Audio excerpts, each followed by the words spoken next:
The last thing we're going to talk about in chapter 11 is scale factor and how we're going to use that to help us find the ratio of our volumes. So before we talked about scale factor given something like 2 to 3. It was always in the form A to B. And it was also used for any of our dimensions, including perimeter. So the scale factor ratio, that ratio was always the same as the ratio of the perimeters, the circumference, all that stuff. And to get the ratio of the areas from another chapter that we had, we would take A to B and square those values, and we get the ratio of the areas was A squared to B squared. Now, the new thing is the ratio of the volumes. And I always just think of it as like the units that we have. So with our ratio of our areas, we have square units. So we have A squared, B squared. Now ratio of our volumes, we've got something cubed because our units are cubed. So it's going to be A to B cubed, which will give us A cubed, B cubed. So if we're given the scale factor, we can now find the ratio of the areas. And also the languages, if we're given the same solids that have the same scale factor, that means they're similar. So let's find some info about our first example. So we've got the circumference of two similar cones is 8 pi and 6 pi. That means, since we're talking about circumferences, that's our dimension there. So that'll actually help us find our scale factor. We take 8 pi over 6 pi. Always simplify if you can. So I can cancel the pi's, and I can also cancel out and divide by 2, so I get 4/3. So my scale factor for my similar cones is 4 to 3. You can write it as this 4/3. It doesn't really matter. Then the ratio of the diameters. Diameters is another dimension, so it's the same thing as scale factor, 4 to 3. Once we start talking about something other than just a dimension of some kind, we're going to have to do the squaring and the cubing. So then ratio of the heights, also just one of our dimensions, so it's same as the scale factor. Ratio of the lateral areas. Now we've got areas here for the next two. So that means I'm going to take 4 and square it, 3 and square it. Then the ratio of the volumes. We're talking about volume now, so that's something different. And to go from scale factor to volume, we cube. So I'm going to take 4 cubed, 3 cubed.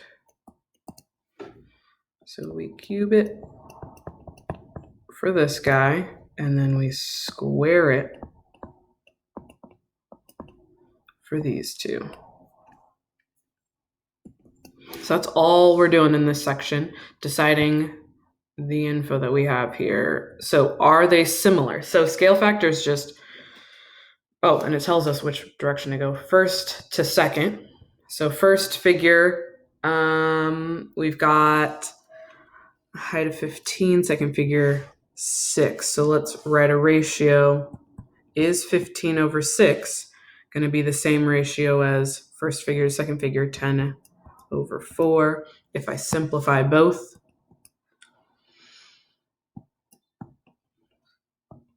I can divide out by 2, I get 5 over 2. So yes, they are similar. And if they are similar, we can find the scale factor. I use a set for scale factor, and it's going to be that ratio that appears, 5 over 2. Same thing with this next one. We have to decide, are these figures similar?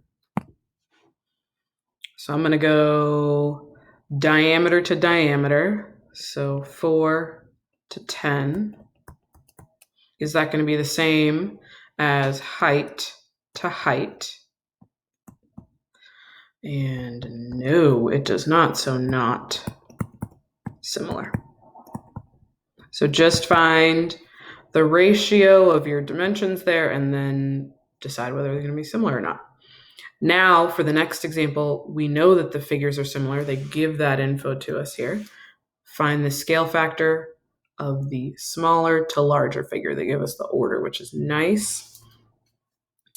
And we have volume right now.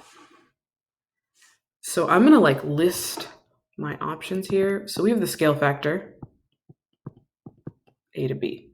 Then we have the ratio of the areas is A squared to B squared. So this is going to be my roadmap. Volume, A cubed to B cubed. So it's my roadmap. Where am I starting? It looks like I'm starting, volumes are given, and they want me to find the scale factor.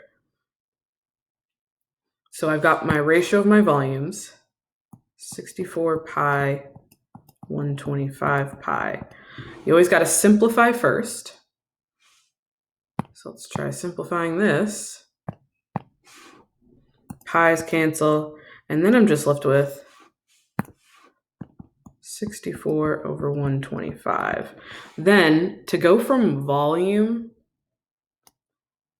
to scale factor, I'm going something that has a cube here and then going backwards. So I need to take the cube root. So I take the cube root here. And I will get 4 over 5 for my scale factor.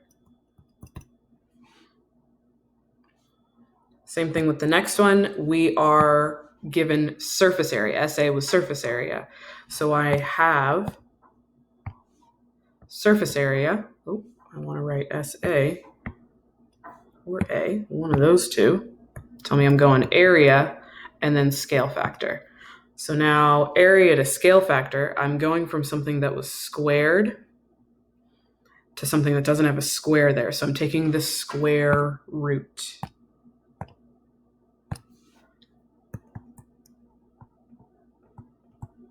If I can fit it on here. Woo, there we go. So first I have 150 over 294. Those aren't perfect squares. I don't love that. So I got to simplify first before I can see if I can take the square root. If I don't automatically see what I can take out, I go, they're both even. I can take out a 2. Some of your calculators simplified already, but let's say we don't see it. I can take out a 2, so I'm left with 75 and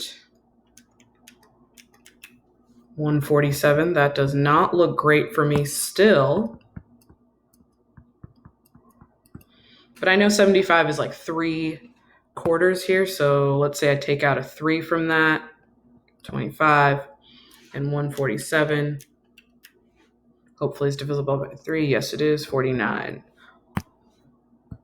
So I get 25 over 49. If I am looking at this, this is the ratio of my areas, and I need to go to scale factor. So I'm going to take the square root.